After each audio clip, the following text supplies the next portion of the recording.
the bombing and the killing and the destruction in Gaza, we're just creating more supporters for Hamas.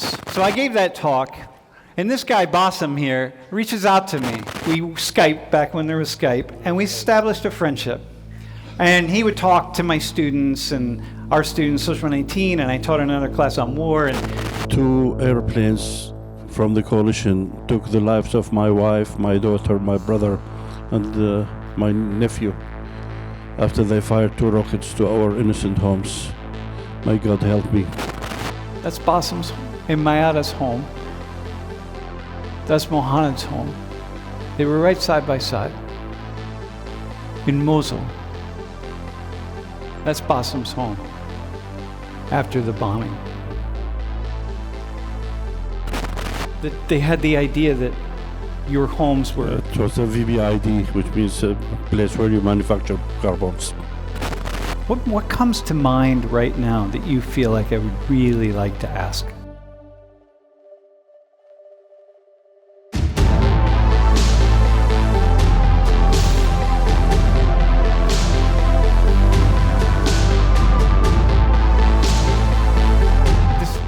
Question comes up because what's happening in Gaza, and I continue to hear people say, look, all this bombing is doing, the bombing and the killing and the destruction in Gaza, we're just creating more supporters for Hamas, or some people would say more terrorists. I think about the attack in Moscow just a few days ago by supporters of the Islamic State of ISIS. And I think, another terrorist attack killing civilians. And then my mind goes back to Baghdad in 2003, and that's a photo of the first bombs that the U.S. dropped on Baghdad in 2003. And I think, okay, creating terrorists. And if you remember this TED Talk, what I did was I put Americans into the shoes of average Iraqi Muslims living in their country and experiencing the first invasion, the sanctions, and the second invasion by the United States in the death and killing of so many people. What I did was I put Americans, or put people in the shoes of people in Iraq to say, like, wait, who am I going to support here? Why wouldn't I support these people who have organized in Iraq to attack and kill Americans? Like, why wouldn't I support them? Because these people are defending my country from these Americans, these Westerners who have come to take our oil. And just a question, just a hypothetical question, like how many people would support the insurgency in Iraq that's trying to kill the American soldiers? That was the question I asked in that TED Talk. So this is Bassem and his wife Mayada in Michigan, where Bassem studied for his bachelor's degree in engineering, Western Michigan. So I gave that talk, and this guy, Bassem here, reaches out to me. And he said, hey, I'm the Iraqi, the average ordinary Iraqi citizen, and who you were talking about. And, I just want to say that in your TED Talk, you got it right. This is what many of us are thinking. It's like, you're coming here for our oil. Like, what do you expect? Do you expect we're just going to let you have the oil? We're going to fight back because we know why you're here. And he said, but I'm not. I studied in the United States. I know Americans. I understand Americans. It's different for me. But, but what you're saying about many Iraqis, you really had it right. We Skyped back when there was Skype, and we established a friendship. And he would talk to my students and our students, Social 19, and I taught another class on war. And, it was like, there's a photo of you back in the day. And one of the things we talk about is just Iraq, just sharing, like, what's Iraq like? Because Americans only think about the bombing, but, these are, and I'm just going to quickly go through some photos. Just Iraq, this is Baghdad. Where's that? That's Mosul, right? Yeah, that's Mosul. And here's the University of Mosul, the entry to the gate. I mean, it's a beautiful city.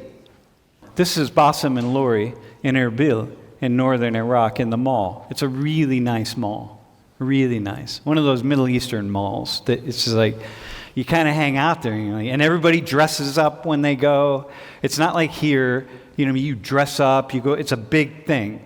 And you feel really good walking through the mall. And this is a sweet shop where Lori bought the best ice cream she ever had in her entire life. It's a cool place. Cool place.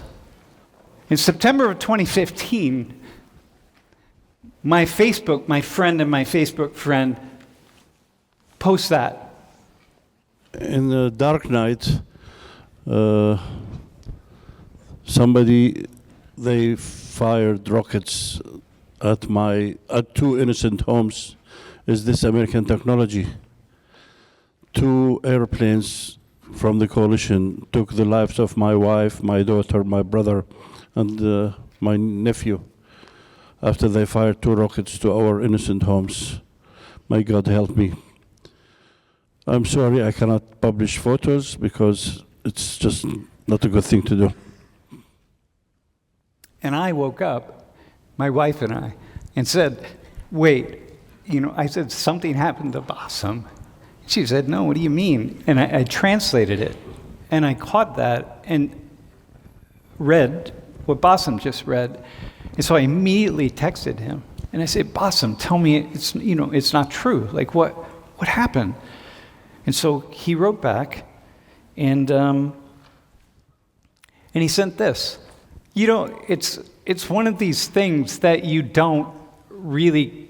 can't comprehend for somebody who's your friend, who's part of your life. It's not something that you can wrap your thoughts around.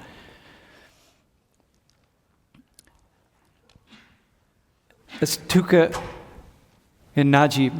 Najib is Bassem's nephew. That's Bassem's brother Mohanad and Mayada. That's Bassem's and Mayada's home. That's Mohanad's home. They were right side by side in Mosul. That's Bassem's home after the bombing.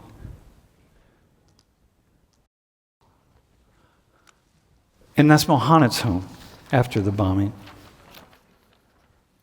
It's a mistake. They were bad coordinates. That they had the idea that your homes were... It was a VBID, which means a place where you manufacture car bombs. And everything in a moment, okay? And not only Bassem, but in Mosul. This is Old City, Mosul. Beautiful old city.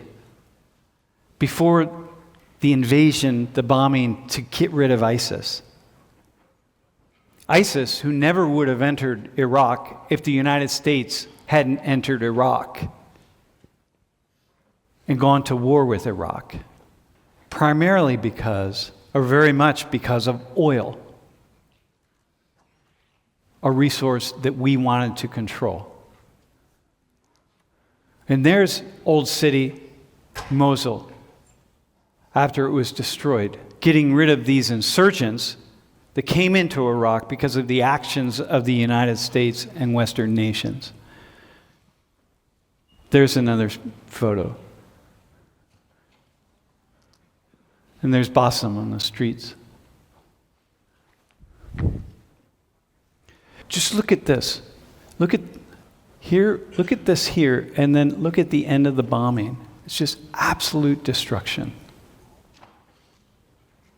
Yeah, this building was built in the 70s, and it was the headquarters for the national insurance company.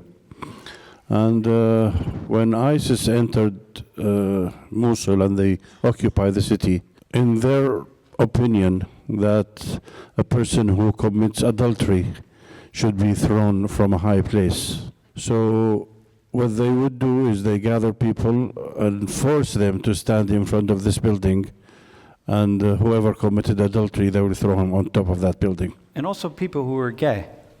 Yeah? Gay or lesbian? Also? Yeah. And here's the building after the bombing. So to understand the nature of the war, this is now after this photo.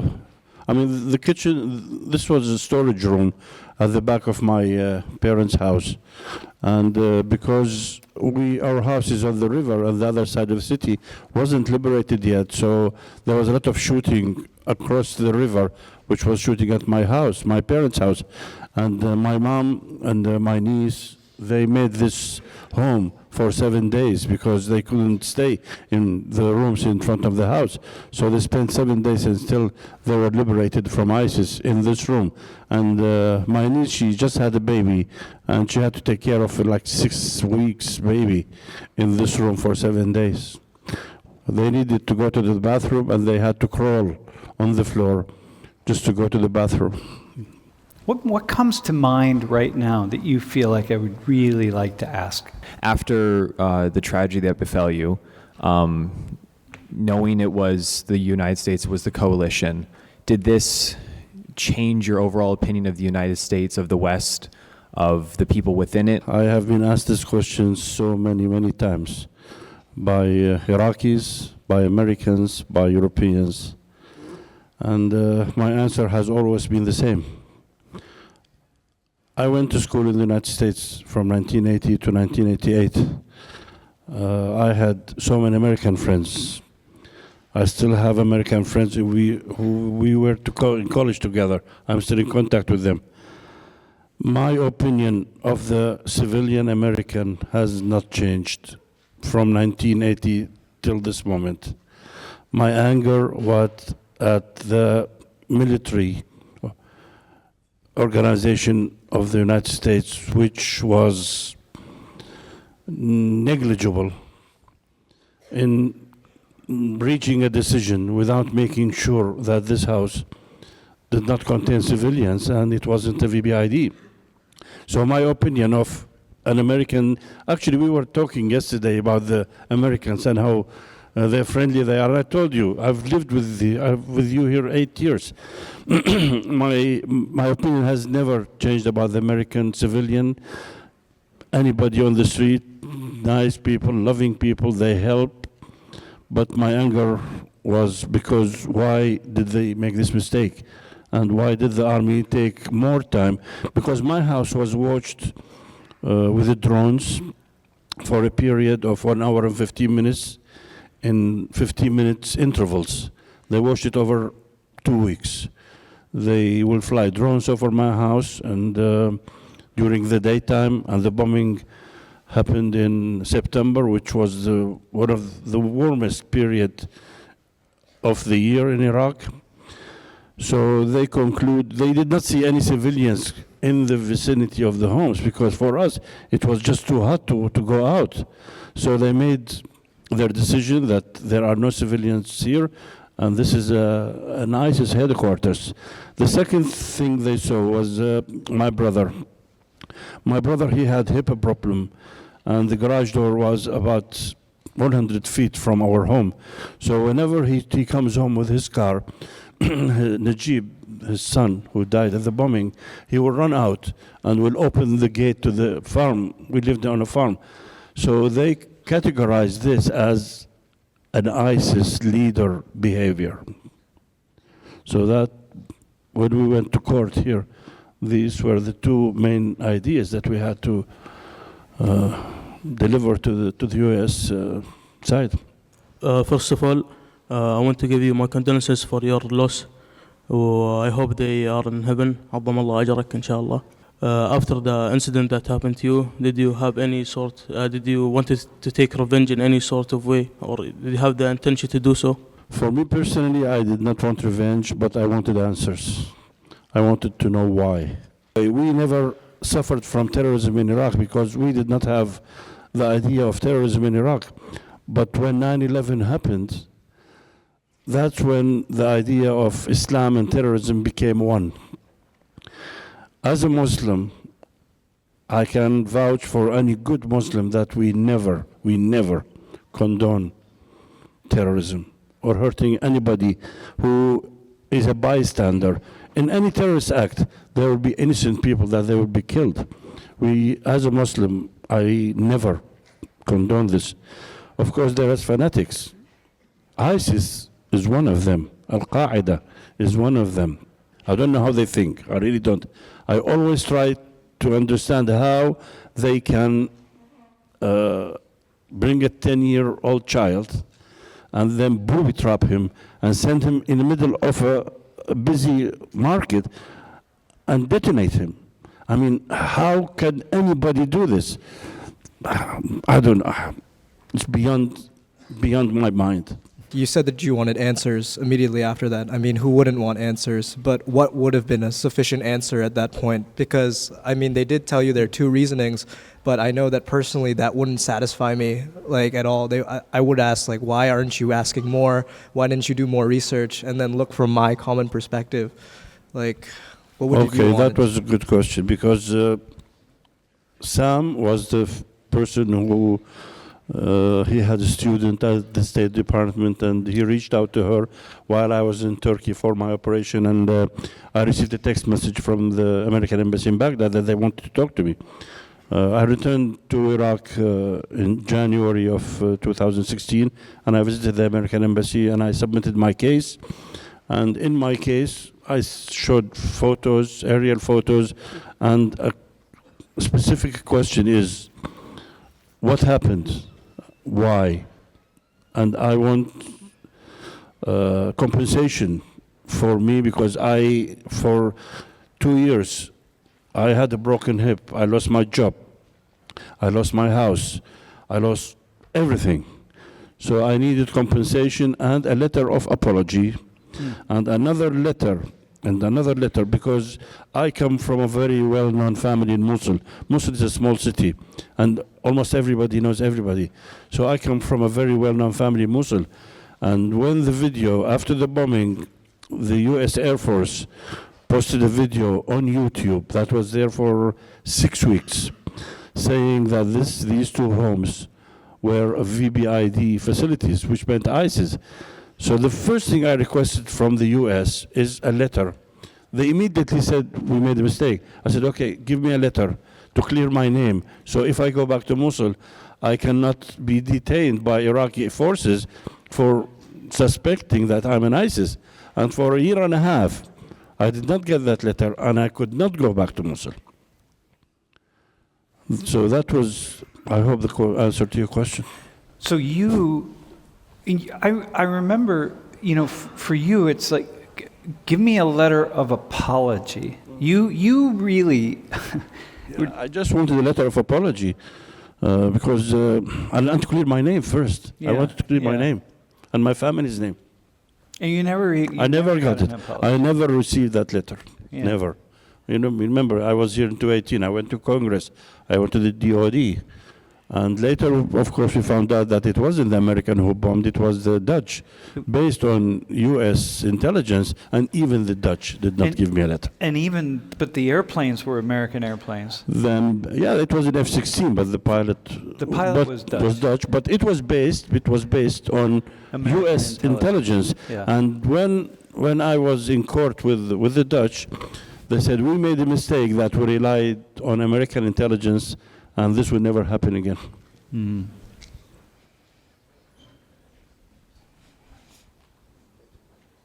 Do you have another question?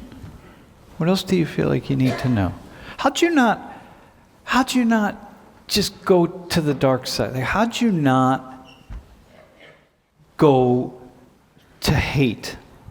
Like, because almost everybody who hears Bassem's story says they couldn't forgive.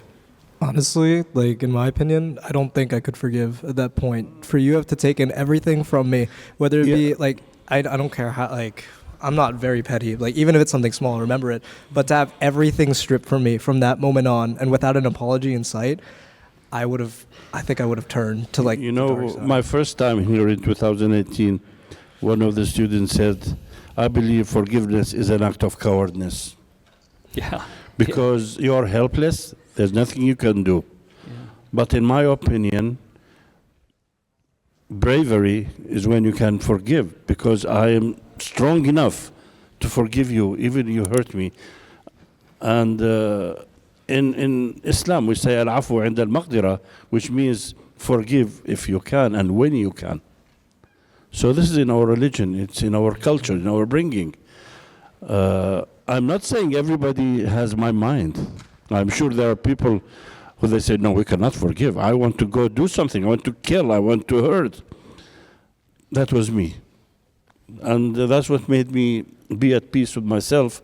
And because for a year, I was a nervous wreck.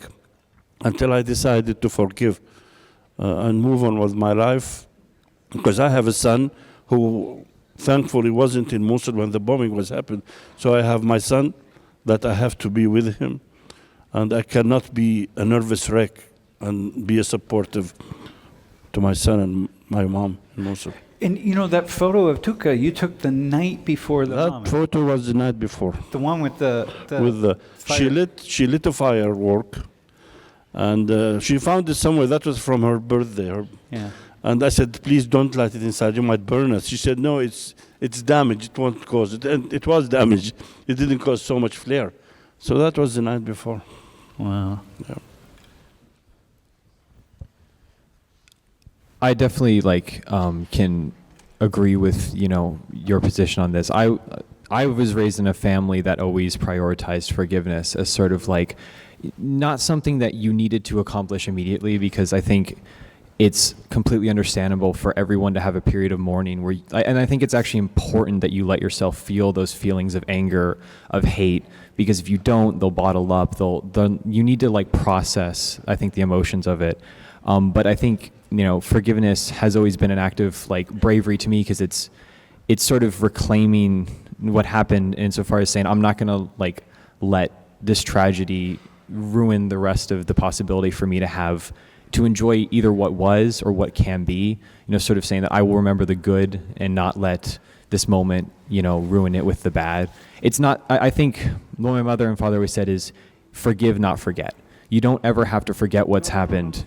I can never forget. Oh, never. They are on my mind every day, every minute of the day, everywhere I go, every place I used to go shopping with my wife, every road we used to drive coming to my parents, every time I'm with my mom, she cooked something I know my late wife, she liked it. So you can never, but the gift of forgiveness is a gift that God gave us, because if we cannot forget for, say, 6 hours of the day, then we would be a nervous wreck. So this is a human nature. That's a gift from God to us, is to forget. And then when I forgave, I became strong, so I can channel my energy to doing different things. I channeled my energy to become a member of World in Conversation, because I wanted the students of Mosul to bring their voice to the American students, to tell them how much they suffered for 3 years. They lost 3 years of their academic life. They lost 3 years of their youth doing nothing. I channel my anger in now helping the people in Mosul who are less fortunate, who cannot speak English, who have nobody outside of their city to help them. I work with, they call me fixer in Iraq now, because whenever there's a journalist who wants to talk to somebody, I would just arrange meetings. So I channel my energy and my anger into doing few good things that will make me feel fulfilled. And I leave it, I say, this is in memory of my loved ones. So to start, I think what you said about forgiveness is absolutely 100% what I believe in now. If there's anything I've realized in my life is that I feel like I've never earned anything. It's all been given to me, whether it be opportunities, whether it be in the family that I've started with already, going to school, just finding connections.